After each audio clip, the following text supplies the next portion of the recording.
فلسطین کی پچھلی 150 سالہ تاریخ تنازعات، جنگوں، سازشوں، غداریوں اور ظلم و ستم کی داستانوں سے بھری پڑی ہے۔ 19ویں صدی کے آخر تک فلسطین کا علاقہ سلطنت عثمانیہ کا ایک حصہ تھا۔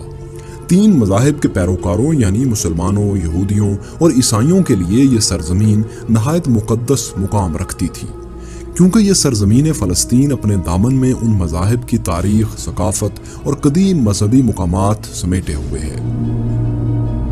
1878 میں سلطنت عثمانیہ کے دور میں کی گئی مردم شماری کے مطابق فلسطین پر اس وقت تقریباً 87% مسلمان، 9% عیسائی اور 4% یہودی آباد تھے۔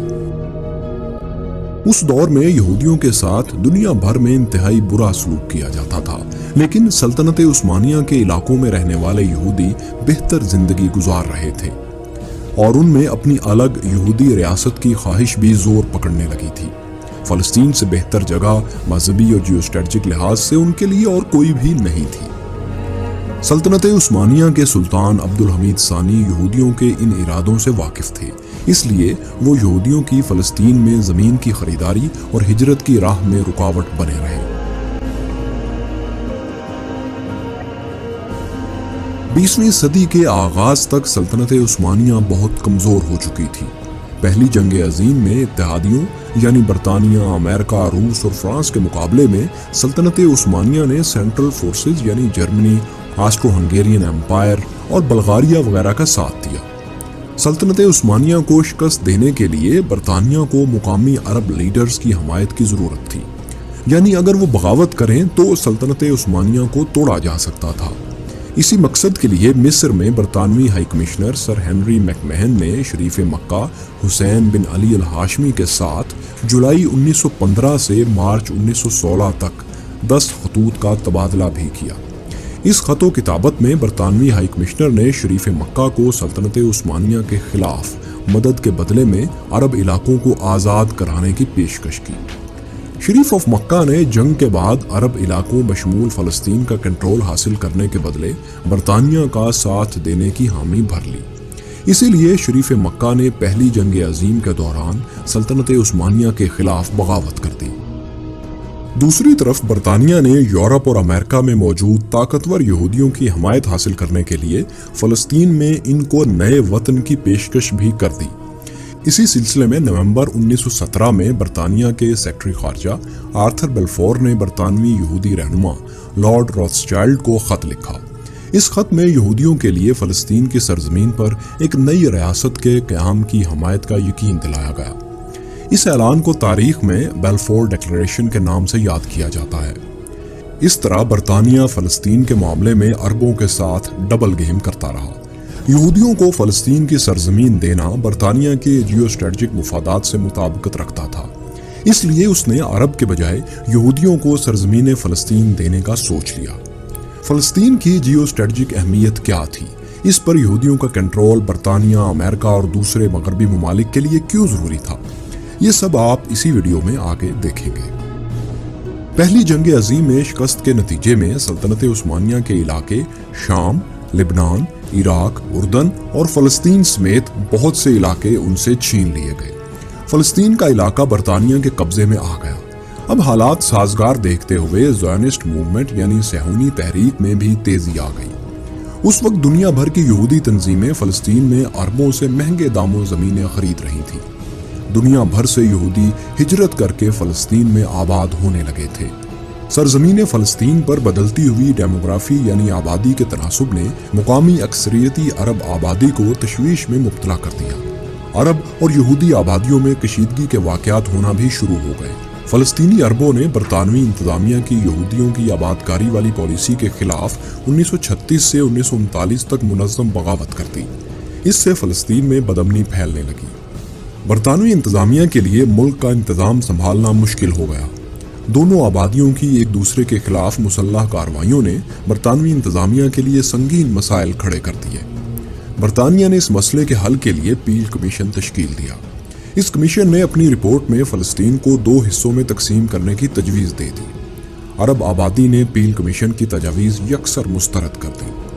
عرب فلسطین کی سرزمین کو کسی بھی قیمت پر تقسیم کرنے کے خلاف تھے۔ پیل کمیشن ناکامی کے بعد برطانیہ نے متعدد کوششیں اور بھی کیں کہ کسی طرح عرب اور یہودی اس تنازع کے کسی قابل عمل حل تک پہنچ جائیں۔ ان کوششوں میں ووڈ ہیٹ کمیشن رپورٹ اور وائٹ پیپر آف 1939 وغیرہ شامل ہیں۔ برطانیہ کی ان تمام کوششوں میں ایک بات تو مشترک تھی، وہ یہ کہ برطانیہ فلسطین کے مسئلے کے کسی بھی حل میں یہودیوں کو ان کی آبادی اور زمین کی ملکیت کے تناسب سے بڑھ کر حصہ دینا چاہتا تھا، جبکہ دوسری طرف عرب آبادی فلسطین کے مستقبل میں یہودیوں کے کسی بھی قسم کے رول کے سراسر خلاف تھی اور وہ فلسطین سے یہودیوں کو نکال باہر کرنا چاہتی تھی۔ ایک طرف تو برطانیہ تنازع کے حل کی کمزور سی کوششیں کرتا رہا تو دوسری طرف یہودیوں کی ایک بڑی تعداد فلسطین میں ہجرت بھی کرتی رہی۔ 1918 میں فلسطین کے برطانیہ کے کنٹرول میں آ جانے کے بعد 1946 تک تقریباً 4.25 لاکھ کے قریب یہودی یورپ سے آ کر فلسطین میں آباد ہو چکے تھے۔ اس ہجرت کے نتیجے میں آبادی کی ڈیموگرافی شدید متاثر ہوئی تھی۔ برطانوی قبضے کے ان 30 سالوں میں یہودی 6% کی ایک چھوٹی سی اقلیت سے 33% کی ایک بڑی اقلیت بن گئے تھے، یا آپ اسے دوسری بڑی اکثریت بھی کہہ سکتے ہیں۔ دوسری جنگ عظیم کے بعد دنیا میں نوآبادیاتی دور کا خاتمہ ہونے لگا تو فروری 1947 میں برطانیہ نے فلسطین سے اپنا کنٹرول ختم کر کے واپس جانے کا فیصلہ کر لیا۔ جاتے جاتے برطانیہ نے فلسطین کے مستقبل کو اقوام متحدہ پر چھوڑ دیا۔ اقوام متحدہ نے فلسطین کے مسئلے کا حل نکالنے کے لیے کمیٹی تشکیل دی جسے United nations special committee on Palestine کہا جاتا ہے۔ اس 11 ممالک پر مشتمل کمیٹی کے ذمے فلسطین کے مستقبل کو متعین کرنے کا ٹاسک تھا۔ عرب لیڈرز نے اقوام متحدہ کی کمیٹی کو غیر قانونی قرار دے کر یکسر مسترد کر دیا۔ عرب لیڈرشپ نے اپنی عوام کو بھی کمیٹی سے کسی قسم کے تعاون سے منع کر دیا، جبکہ دوسری طرف یہودیوں کی بین الاقوامی تنظیم جوئش ایجنسی اور جوئش نیشنل کونسل کو عرب لیڈرز کے بائیکاٹ کی وجہ سے کھلا میدان مل گیا۔ یہودیوں کی تنظیموں نے پوری قوت اور وسائل کے ساتھ یونائٹڈ نیشنز کی کمیٹی کے سامنے لابنگ شروع کر دی۔ کمیٹی نے فلسطین کے مختلف علاقوں کا دورہ کرنے اور لوگوں سے ملنے کے بعد مسئلے کے حل پر غور شروع کر دیا۔ اقوام متحدہ کی کمیٹی فلسطین کے حل کے معاملے میں اختلافات کا شکار ہو گئی۔ کمیٹی کے 7 ممالک نے فلسطین کو 2 حصوں میں تقسیم کرنے کی تجویز دی۔ ان 7 ممالک میں بیشتر مغربی ممالک تھے، جبکہ کمیٹی کے 3 ممالک نے فلسطین کو تقسیم نہ کرنے کی تجویز دی، مگر کمیٹی نے اکثریتی رائے کی بنیاد پر اپنی رپورٹ میں فلسطین کو تقسیم کرنے والی تجویز کو مان لیا۔ اسی کمیٹی نے فلسطین کی تقسیم کا مکمل پلان بھی پیش کیا کہ فلسطین کا کون سا حصہ یہودیوں کو دیا جائے گا اور کون سا عربوں کے پاس رہے گا۔ ہم آپ کو فلسطین کے جغرافیے کی اہمیت اور اس کے اہم جغرافیائی خد و خال کے بارے میں دکھاتے ہیں۔ اگر آپ نقشے میں غور سے دیکھیں تو فلسطین مشرق وسطی میں واقع ہے۔ یہاں ہم فلسطین سے مراد وہ تمام خطہ لے رہے ہیں جو آج اسرائیل کے پاس بھی ہے۔ فلسطین کے شمال اور مشرق میں ایشیا کے دوسرے عرب ممالک جیسے اردن، عراق، شام، لبنان اور سعودی عرب واقع ہیں، جبکہ اس کے مغرب میں افریقہ کا عرب ملک مصر واقع ہے۔ یہ سارا خطہ تیل کی دولت سے مالا مال ہے۔ فلسطین کے شمال مغرب میں بحیرہ روم ہے، جس کے دوسری طرف قبرص، ترکی، یونان اور یورپ کے دوسرے ممالک واقع ہیں۔ اس طرح فلسطین 3 براعظموں یعنی ایشیا، یورپ اور افریقہ کے عین وسط میں واقع ہے۔ اگر یورپ یا ایشیا سے زمینی راستے سے افریقہ جانا ہو تو فلسطین کے علاوہ کسی دوسرے زمینی راستے سے جانا ممکن ہی نہیں۔ اسی طرح فلسطین ایشیا اور افریقہ میں پل کا کام کرتا ہے۔ اسی لوکیشن کی وجہ سے فلسطین دنیا کا سب سے پرائم ریل اسٹیٹ ہے، مگر یہاں فلسطین کی لوکیشن کے فوائد ختم نہیں ہوتے۔ ابھی آپ اور سنیے۔ جنوب میں اس کی چھوٹی سی دم خلیج عقبہ کو لگتی ہے۔ خلیج عقبہ کے مشرق میں سعودی عرب، جبکہ مغرب میں مصر کا بہت بڑا صحرائے سینا لگتا ہے جو سویز کینال تک پھیلا ہوا ہے۔ خلیج عقبہ کے دوسری طرف آگے جا کر بحیرہ احمر یا ریڈ سی ہے۔ اسی طرح فلسطین اور مصر ہی 2 ایسے ممالک ہیں جن کو بحیرہ روم اور بحیرہ احمر دونوں لگتے ہیں۔ ایشیا اور یورپ کے درمیان ہونے والی تمام سمندری تجارت پہلے بحیرہ احمر آتی ہے، پھر سویز کینال کراس کر کے یہ بحیرہ روم میں چلی جاتی ہے۔ دنیا کی بحری تجارت کی ریڑھ کی ہڈی یعنی نہر سوئز کینال فلسطین سے تقریباً 200 کلومیٹر دور ہے۔ اس طرح اگر نہر سوئز سے گزرنے والی تمام ٹریفک پر نظر رکھنا ہو، اسے کنٹرول کرنا ہو یا پھر اسے بند کرنا ہو تو بحری بیڑوں کی فلسطین کے پانیوں میں موجودگی سے بہتر کوئی دوسری جگہ نہیں۔ اس کے علاوہ اگر سوئز کینال کی طرز کی کوئی اور کینال نہر بنانی ہو جو بحیرہ احمر اور بحیرہ روم کو جوڑے یعنی سوئز کینال کو بائی پاس کرے تو فلسطین ہی وہ واحد ملک ہے جس میں یہ نہر بنائی جا سکتی ہے، کیونکہ جیسا کہ ہم آپ کو دکھا چکے ہیں فلسطین ہی مصر کے علاوہ وہ ملک ہے جسے بحیرہ احمر اور بحیرہ روم لگتا ہے یا ان کے قریب پڑتا ہے۔ فلسطین کے جنوب میں خلیج عقبہ سے لے کر ملک کے درمیان تک کا علاقہ نیجو یعنی النقب کا صحرا ہے۔ ملک کے تقریباً آدھے رقبے پر پھیلے اس بڑے صحرا میں انسانی آبادی بہت کم ہے۔ فلسطین کے درمیان یہ ویسٹ بینک یعنی مغربی کنارے کا علاقہ ہے۔ اسے ویسٹ بینک اس لیے کہتے ہیں کیونکہ یہ دریائے اردن کے مغربی کنارے پر واقع ہے۔ ویسٹ بینک کا تمام علاقہ جوڈینین ماؤنٹینز کی اونچی نیچی پہاڑیوں پر مشتمل ہے۔ ویسٹ بینک اور النقب صحرا کے مشرق میں بحیرہ مردار یا جسے ڈیڈ سی کہتے ہیں وہ ہے۔ فلسطین کے مشرق میں دریائے اردن واقع ہے جو فلسطین کی اردن کے ساتھ مشرقی سرحد بھی ہے۔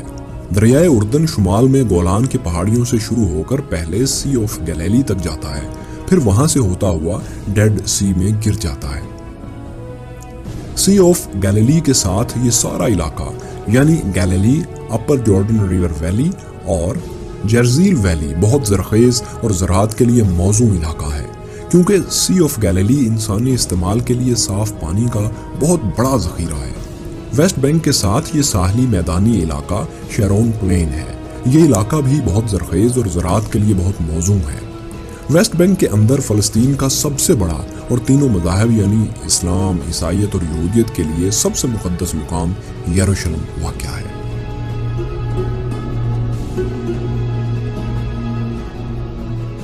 اب ہم اقوام متحدہ کی کمیٹی کی تقسیم کے منصوبے کا بھی جائزہ لیتے ہیں۔ اقوام متحدہ کی کمیٹی نے جو رپورٹ پیش کی اس میں سارا نیجو صحرا اور زرخیز جرزیل ویلی اور ساحلی میدانی علاقہ شیرون پلین اسرائیل کو دے دیے گئے۔ صاف پانی کے سب سے بڑے ذخیرے سی آف گلیلی کو بھی مکمل طور پر اسرائیل کو دے دیا گیا۔ اسرائیل کو دیا جانے والا یہ علاقہ کل فلسطین کے رقبے کا 57% تھا، جبکہ فلسطین کو دیا گیا علاقہ رقبے میں تقریباً 43% تھا، 43%۔ فلسطین کو دیے گئے علاقوں میں لبنان کے ساتھ گلیلی کا یہ علاقہ، ویسٹ بینک اور غزہ کا یہ شمالی علاقہ تھا۔ یروشلم کا شہر بین الاقوامی کنٹرول میں دے دیا گیا۔ بحیرہ روم کی 2/3 سے زیادہ کوسٹ لائن بھی اسرائیل کو دے دی گئی۔ جنوب میں خلیج عقبہ تک نیجو صحرا کا علاقہ بھی اسرائیل کو دے دیا گیا۔ اسی وجہ سے اس کی جیو اسٹریٹجک اہمیت بہت بڑھ گئی، کیونکہ اسے بحیرہ روم اور بحیرہ احمر دونوں تک رسائی مل گئی تھی۔ زیادہ انسانی آبادی کے لیے موزوں ساحلی میدانی علاقہ شیرون پلین اسرائیل کو مل جانے سے اس کی زراعت کی ضروریات پوری ہونے لگی تھی۔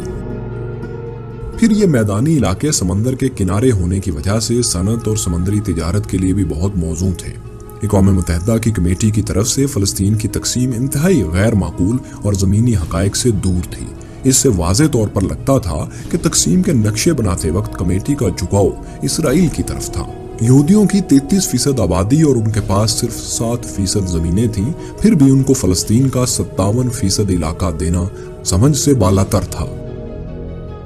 دوستو، اب اقوام متحدہ میں پیش کیے گئے آبادی اور زمین کی ملکیت کے نقشے بھی ذرا دیکھتے ہیں۔ یہ اسکرین کے دائیں جانب فلسطین کے اضلاع ہیں، یہودی اور عرب آبادی کا تناسب ان میں دکھایا گیا ہے، جبکہ اسکرین کے بائیں طرف فلسطین کے اضلاع ہیں اور یہاں یہودی اور عرب آبادی کی ملکیت زمین کا تناسب دکھایا گیا ہے۔ یہاں یہودیوں کی آبادی اور زمینوں کو نیلے رنگ سے، جبکہ فلسطینیوں کی آبادی اور زمینوں کو اورنج نارنجی رنگ سے دکھایا گیا ہے۔ سرکاری اور دوسری زمینوں کو آپ گرے رنگ سے جان سکتے ہیں۔ اسکرین کے درمیان میں اقوام متحدہ کی کمیٹی کی تقسیم کے منصوبے کا نقشہ بھی پیش کیا گیا ہے۔ اس نقشے میں نیلے رنگ میں مجوزہ اسرائیل کو دکھایا گیا ہے، جبکہ ہلکے پیلے رنگ میں مجوزہ فلسطین کے علاقوں کو ظاہر کیا گیا ہے۔ اگر ہم آبادی والے نقشے کو دیکھیں تو صرف جافا میں یہودیوں کی آبادی اکثریت میں تھی، یعنی 71% تھی۔ اس کے علاوہ کسی بھی ضلع میں یہودیوں کی اکثریت نہیں تھی۔ اگر زمین کی ملکیت والے نقشے کو دیکھیں تو یہودیوں کی سب سے زیادہ زمین جافا ضلع میں تھی اور وہ بھی صرف 39%، یعنی یہودیوں کی کسی ایک بھی ضلع میں زمینی ملکیت میں اکثریت نہیں تھی۔ اقوام متحدہ کے ان نقشوں سے یہ واضح ہوتا ہے کہ جن اضلاع میں یہودیوں کی آبادی اور ملکیت اقلیت میں تھی وہ علاقے بھی اسرائیل کو دے دیے گئے۔ اسرائیل کو صاف پانی کا سب سے بڑا ذخیرہ سی آف گیلیلی دینے کے لیے اس کے آس پاس کا سارا علاقہ اسے دے دیا گیا، یہ دیکھے بغیر کہ نہ یہاں یہودیوں کی اکثریت ہے اور نہ اس علاقے کی اکثریتی زمینیں ان کے پاس ہیں۔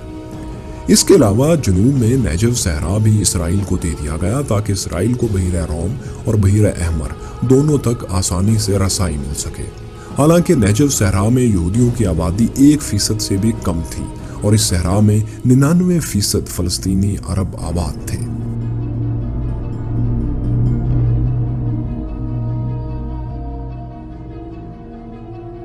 اقوام متحدہ کی کمیٹی نے فلسطین کی تقسیم سے متعلق رپورٹ جنرل اسمبلی میں ریزولوشن 181 کی صورت میں پیش کی۔